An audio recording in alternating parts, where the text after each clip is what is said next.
Şimdi buyurun isterseniz tek tek şeyleri yerleştirmeye başlayalım. Ha bu arada yaptığım hareketi gösteriyordum. Mikser diyor ki peki ben bu kanala sinyali nereden alacağım? Yani bir kanala aynı anda iki farklı kaynaktan sinyal giremezsiniz. Muhakkak birinden birini seçmek zorundasınız. Bunda ne var?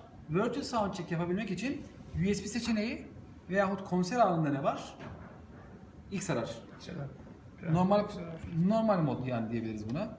8 XLR, USB pardon. Bunu da USB yaptık.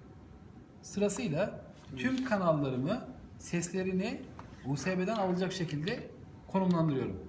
X8 tamam gördüğünüz gibi. Şimdi sırasıyla buyurun 9, 10 vesaire aldıralım ve mikserin başında bulunan kişi kanalları dinleyerek isimlerini versin kanala. Demiştik ki hani kanallar düzensiz geliyor. Mesela davulun bir enstrümanı burada, diğeri burada vesaire.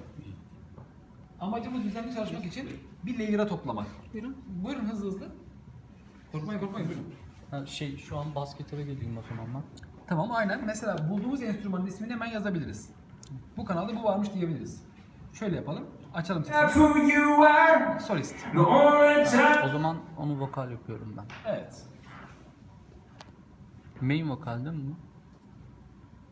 Emin Belki değilim, back vokal olmayabilir. olabilir. Evet, main vokal de Main niye vokali butonu değil. değiştirmediniz? Sizin hazırladığını yaratsaydın. Efendim hocam? Bulduğun kanalı adını yazmak yerine kanalı senin istediğin yere atsaydın diyorum. Buradan.